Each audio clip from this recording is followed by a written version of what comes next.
There is a strange illusion that governs most lives. People believe they are controlled by governments, employers, economies, circumstances, luck, or fate. They spend years studying external forces while remaining completely ignorant of the forces that sit inside them. The truth is less dramatic and far more disturbing. Most people are not ruled from the outside. They are ruled from within, not by wisdom, not by reason, but by four silent masters they rarely notice. Time, tongue, temper, trust. These four things determine who rises and who remains beneath others. They determine who becomes respected and who becomes manipulated. They decide who quietly accumulates influence and who spends a lifetime serving the interests of stronger minds. And yet most people surrender control of all four before they even realize they possess them. Watch carefully. A man wastes his time and believes he is merely relaxing. A man loses control of his tongue and believes he is merely expressing himself. A man loses control of his temper and believes he is defending his dignity. A man trusts the wrong person and believes he is building relationships. In every case, he feels justified. In every case, he becomes weaker. The dangerous thing about weakness is that it rarely announces itself. It arrives disguised as comfort. It arrives disguised as honesty. It arrives disguised as emotion. It arrives disguised as loyalty. And because of this, most people willingly participate in their own decline. Machiavelli understood something that few are willing to accept. Power is rarely taken from a person. More often it is surrendered, piece by piece, moment by moment, decision by decision. The world does not reward intentions. It rewards consequences. It does not care why you lost control. It only notices that you did, and once others detect a weakness, they rarely forget it. Human beings are observers, far more observant than they appear. They study each other constantly, not consciously, not with notebooks and calculations, but with instincts sharpened over thousands of years. Every conversation becomes an assessment. Every reaction becomes evidence. Every emotional display becomes information. People are always asking silent questions. Can this person be manipulated? Can this person be pressured? Can this person be predicted? Can this person be controlled? Most never say these questions aloud. They do not need to. The evaluation happens automatically. The answers determine how they treat you. The moment people believe they understand your weaknesses, their behavior changes. Sometimes subtly, sometimes dramatically, but it always changes. This is why self-mastery has never been a matter of virtue. It has always been a matter of survival. The man who cannot govern himself will eventually be governed by someone else. There is no exception. Nature does not tolerate a vacuum. If you refuse to control your impulses, another person will learn how to control them for you. If you refuse to direct your attention, someone else will direct it. If you refuse to discipline your emotions, someone else will exploit them. This is not cruelty. This is simply how human beings operate. Every civilization in history has been built upon understanding this fact. Those who govern understand human nature. Those who are governed misunderstand it. The difference is often nothing more than awareness. Most people imagine power as something dramatic.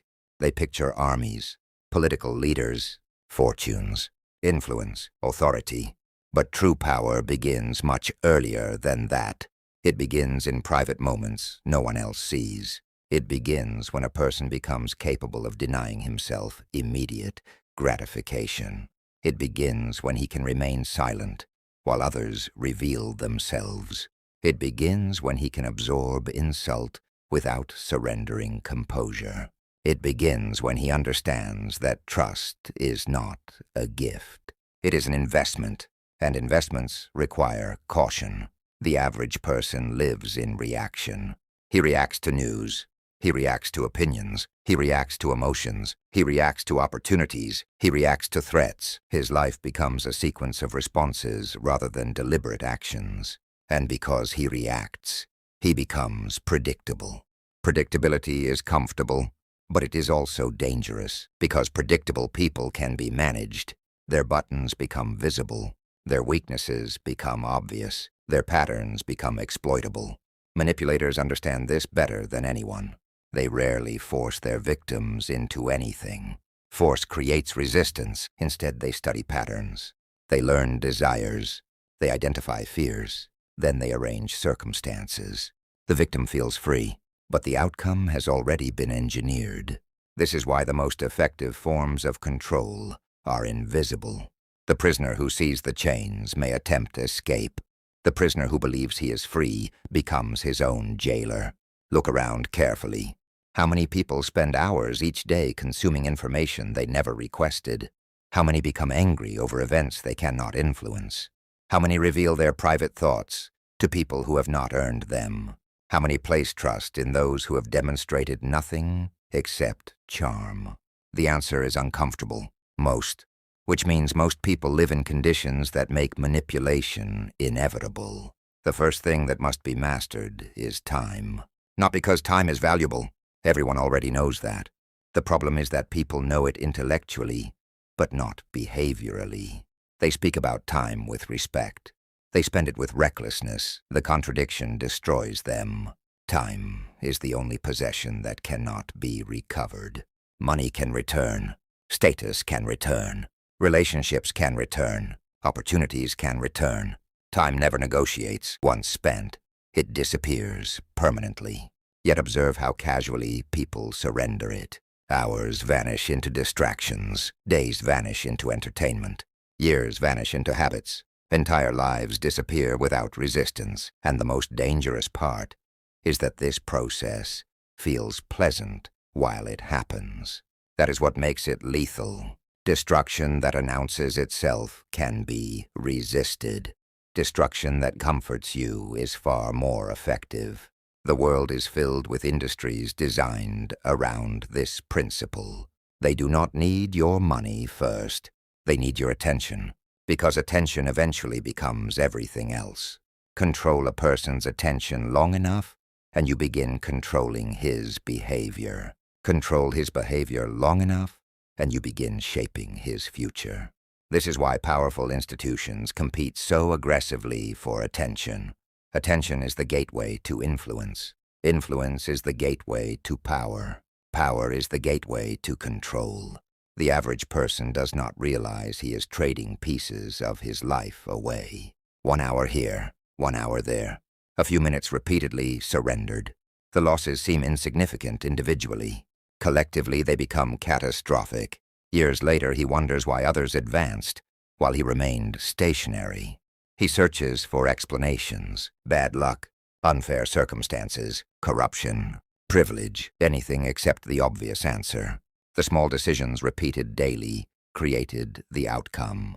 Time is not stolen all at once.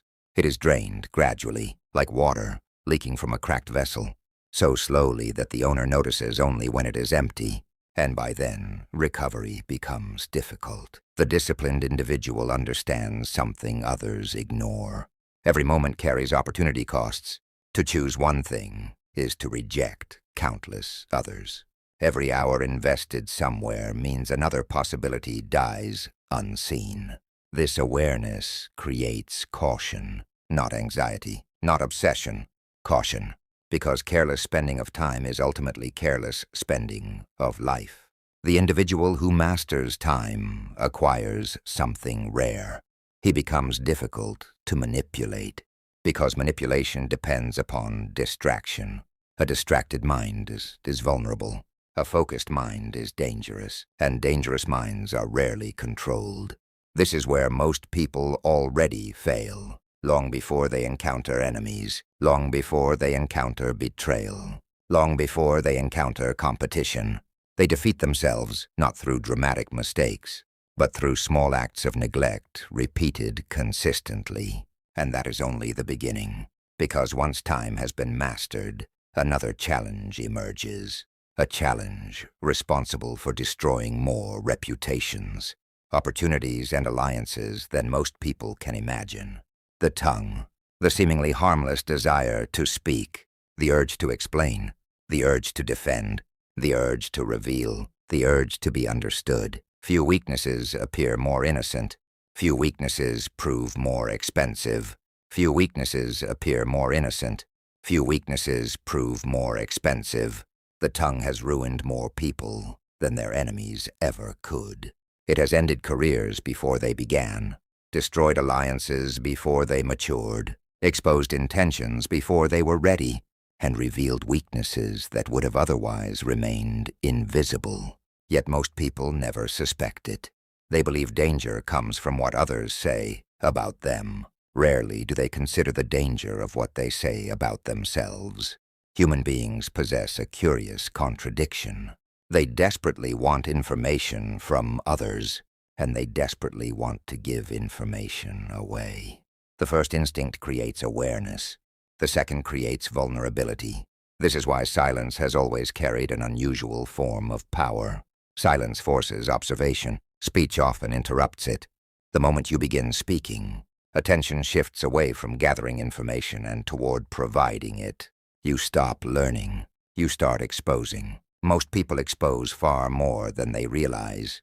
They reveal priorities, insecurities, ambitions, resentments, fears.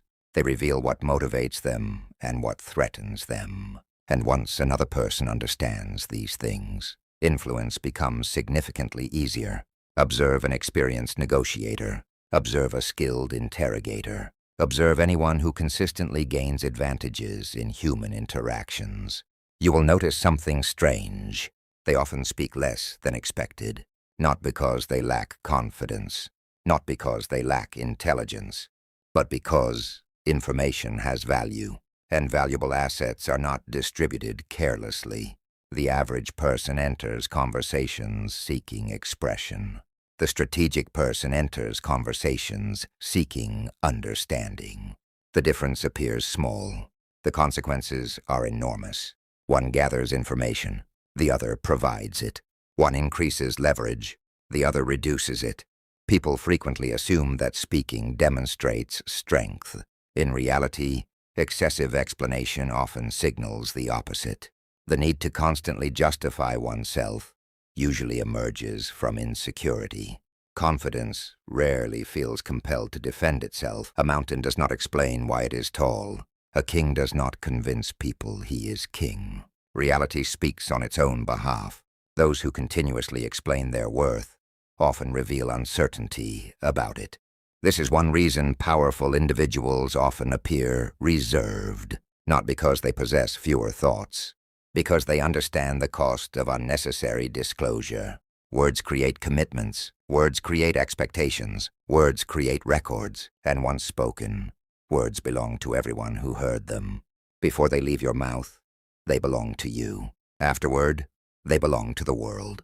The world is not always kind with such gifts. Many people imagine betrayal as a dramatic event, a trusted friend suddenly turning hostile, a loyal ally becoming an enemy. But betrayal often begins much earlier. It begins when information changes hands, a confidence shared, a weakness admitted, an intention revealed. At the time, everything feels harmless. Trustworthy faces surround you. Friendly voices reassure you. The atmosphere feels safe. Then circumstances change. Relationships evolve. Interests diverge. And information that once felt protected acquires new value. People often overestimate loyalty and underestimate incentives. This is one of the oldest mistakes in human history. Loyalty exists, but incentives frequently overpower it. A person who appears trustworthy under one set of conditions may behave differently under another, not because they transformed overnight, because their priorities shifted, and priorities are what ultimately govern behavior. This is why wisdom demands restraint. Not paranoia, not isolation. Restraint. The intelligent person does not reveal everything he knows. He does not reveal everything he plans. He certainly does not reveal everything he feels. He understands that transparency is admirable in theory and dangerous in practice. Human beings are complicated. Their interests rarely remain fixed. Today's friend may become tomorrow's competitor. Today's supporter may become tomorrow's obstacle, and information provided freely today may become ammunition later. History repeatedly demonstrates this pattern. The downfall of many influential individuals did not begin with external attacks. It began with voluntary disclosure, an indiscreet statement, a careless confession, an emotional reaction, something spoken in a moment that could never be retrieved. The tongue is unique among weaknesses. Its consequences often arrive long after the mistake itself. You speak today. The damage emerges months later. By then, the connection becomes difficult to see. People wonder how events turned against them. They forget the seeds were planted long ago. Words have remarkable longevity, especially damaging ones, especially emotional ones, especially unnecessary ones. There is another reason silence creates discomfort. Most people use conversation as a method of validation. They speak to confirm their importance, to confirm their intelligence, to confirm their identity. Silence removes this opportunity, and because it removes validation, many find it unbearable. Watch what happens when a group falls silent. Someone almost always rushes to fill the void. The discomfort becomes too great. Thoughts begin surfacing. Awareness increases. People seek escape through noise. The individual who remains comfortable in silence gains a significant advantage. He notices things others miss: facial expressions, contradictions, hidden motives, subtle tensions, information that disappears beneath constant conversation. Silence sharpens perception. Speech often dulls it. This is why powerful individuals throughout history cultivated restraint, not because they feared speaking, because they understood observation is usually more valuable than expression. The person speaking is revealing. The person listening is collecting, and collection creates options. Options create leverage. Leverage creates influence. Influence creates power. Most people reverse the process. They seek influence without first gathering information. They attempt power without first understanding others. The result is predictable.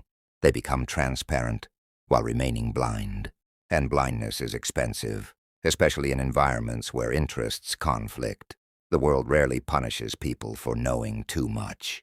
It frequently punishes them for revealing too much. Yet there exists another danger, even greater than careless speech. A force capable of destroying years of discipline within seconds. A force responsible for countless regrets, countless failures, countless humiliations. Temper. The moment emotion seizes control, intelligence becomes secondary. Reason retreats, instinct advances, and instincts, while useful for survival, are often disastrous for strategy. This is why emotional provocation remains one of the oldest methods of manipulation. It works. It has always worked. And it continues working because most people never learn to recognize it. An angry person becomes predictable. A predictable person becomes controllable. The manipulator understands this perfectly. He does not need to overpower you.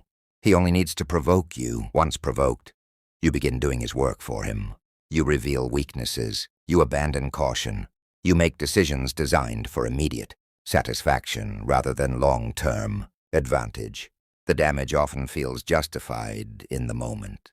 That is precisely why it occurs. Anger creates the illusion of clarity. A person feels certain he is right, certain he understands the situation, certain action must be taken immediately. Yet certainty under emotional influence is rarely reliable. It is merely intensity disguised as truth. The dangerous thing about temper is not the emotion itself. Emotion is inevitable. The danger emerges when emotion gains authority. There is a profound difference between feeling anger and obeying it. Most people never learn the distinction.